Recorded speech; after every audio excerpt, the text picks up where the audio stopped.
মাত্র 1 কাপ চিড়ে দিয়ে বানিয়ে ফেলুন এই সন্ধ্যে স্ন্যাক্স রেসিপিটা। আর এই চিড়ের মুচমুচে রেসিপিটা একবার বানিয়ে খেলে আপনারা চপ সিঙ্গারা খাওয়া তো ভুলেই যাবেন। আর এই রেসিপিটা ভেতর থেকে যতটা সফট আর উপর থেকে ততটাই ক্রিসপি। তাহলে চলুন শুরু করা যাক আজকের রেসিপি।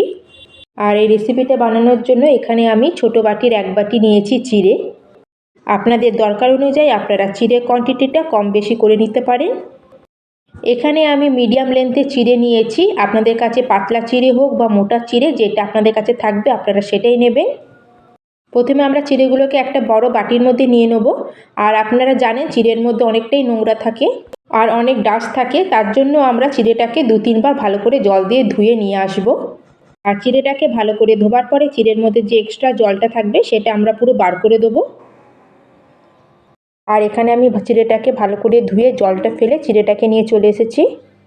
এখন আমরা চিড়ের মধ্যে দিয়ে দেবো 1 গ্লাস জল, বা চিড়েটা যতটা ভিজবে ততটা পরিমাণে জল দেবো। আর চিড়ের মধ্যে জল দেবার পরে চিড়েটাকে আমরা ঢেকে 10 মিনিটের জন্য ভিজিয়ে রাখবো, যাতে চিড়েটা ভালো মতো ফুলে যায়। আর এখানে আমি নিয়েছি সেদ্ধ করে রাখা 3টে ছোটো আলু।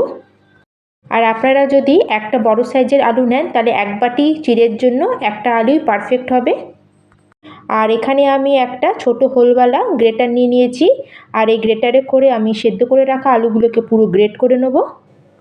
আপনারা চাইলে হাতে আলুটাকে ম্যাশ করেও নিতে পারেন, কিন্তু খেয়াল রাখবেন যাতে এর মধ্যে কোনো লাম্পস না থাকে। আর এদিকে দেখুন আমি যে চিড়েটাকে রেখে দিয়েছিলাম ভিজিয়ে ভালো করে ফুলে যাওয়ার জন্য, আর দেখুন 10 মিনিট হয়ে গেছে আর চিড়েটা আমার ভালো মতো জল শোক করে একদম চিড়েটা সফট হয়ে গেছে। আর চিড়েটাকে হাতে এইভাবে ম্যাশ করলে এটা ইজিলি ম্যাশ হয়ে যাচ্ছে। তো এখন আমরা কি করব, চিড়ের মধ্যে যে এক্সট্রা জল আছে সেটাকে আমরা বার করে নিয়ে চলে আসব। চিড়ের মধ্যে যেটুকুনি জল এক্সট্রা ছিল আমি ভালো করে চিপে নিয়ে চলে এসেছি। আপনাদের খেয়াল রাখতে হবে যাতে চিড়ের মধ্যে কোনো জল না থাকে।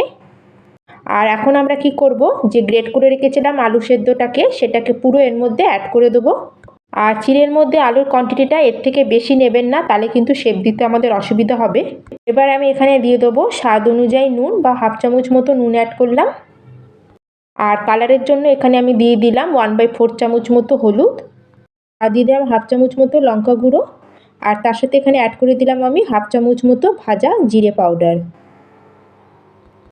এবার এর মধ্যে দিয়ে দেবো আমি 1/2 চামচ মতো গরম মশলা, আর 1/2 চামচ মতো দিয়ে দেবো এখানে আমচুর পাউডার। আর আমচুর পাউডার আপনাদের কাছে না থাকলে আপনারা চাট মশলাও দিতে পারেন, না হলে আপনারা লেবুর রসও অ্যাড করতে পারেন। আর ভালো ফ্লেভার আর ঝালের জন্য এখানে আমি একটাই কাঁচা লঙ্কাকে কুচি অ্যাড করছি। আপনারা ঝালটা আপনাদের ইচ্ছা অনুযায়ী কম বেশি করে নিতে পারেন। আর একটা মিডিয়াম সাইজের পেঁয়াজকে আমি ছোট ছোট একদম কুচিয়ে এর মধ্যে অ্যাড করছি। আর এখানে আমি নিয়েছি অর্ধেকটা গাজর, এটাকে আমি গ্রেট করে অ্যাড করছি।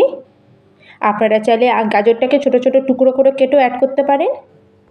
আপনারা চাইলে গাজরের জায়গায় বিনস নালে বাঁধাকপিকেও কেটে অ্যাড করতে পারেন। ব্যাস এই সব জিনিসগুলোকে দেওয়ার পরে আমরা এবার হাত দিয়ে ভালো করে এটাকে মিক্স করে নেব। আর যেহেতু আমরা চিড়েটাকে ভালো করে ভিজিয়ে রেখেছিলাম সেজন্য এটা ভালো মতো আমাদের মিক্স হয়ে যাবে।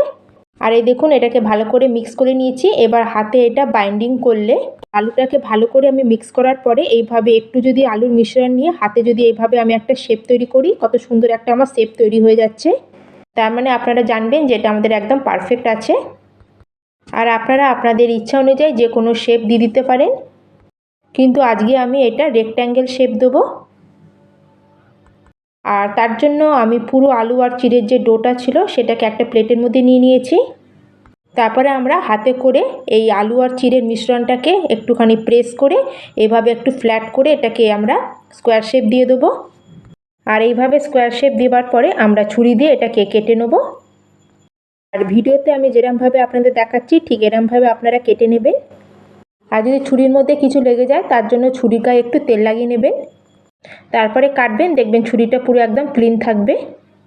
আর এখানে আমি রেক্ট্যাঙ্গেল শেপ দিয়েছি, আপনারা চাইলে আপনাদের ইচ্ছা অনুযায়ী শেপ দিয়ে নিতে পারেন। আর এই লুকটা ভালো আনার জন্য আমরা এটাকে বার করে হাত দিয়ে একটু প্রেস করে এর শেপটা একটু ঠিক করে নেব, যাতে এটা তেলে ভাজার সময় যেন এই শেপটা নষ্ট না হয়ে যায় বা ভেঙে না যায়। আর এইভাবেই আমি সবগুলোকে হাত দিয়ে সমান করে নেব। আর এইভাবেই আমি বাকি সবগুলোকে রেডি করে নেব।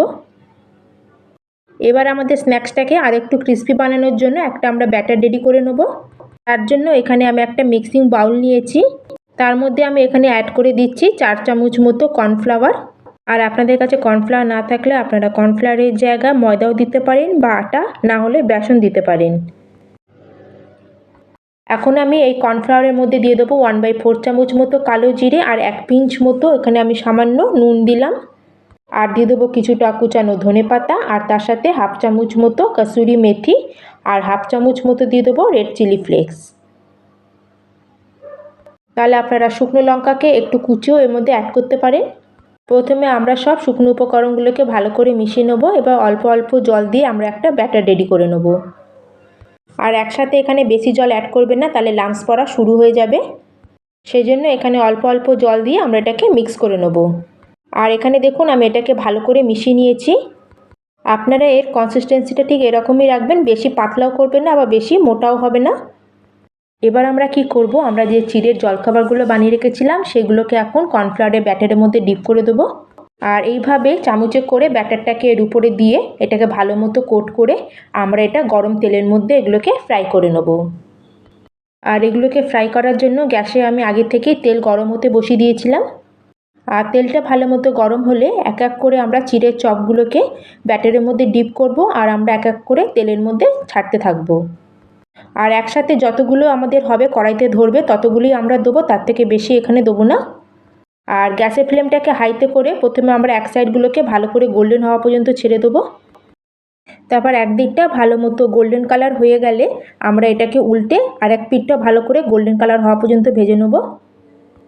আর এই দেখুন মোটামুটি 2 থেকে 3 মিনিট আমরা মিডিয়াম টু হাই ফ্লেমে এগুলোকে এপিট ওপিট করে গোল্ডেন কালার হওয়া পর্যন্ত ভেজে নিয়েছি।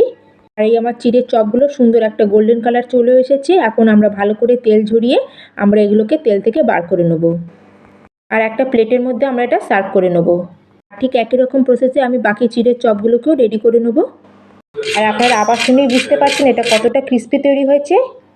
আর এই মুচমুচে চিড়ের চপটা আপনারা চা, টমেটো সস নালে কোনো চাটনি দিয়ে খেতে পারেন।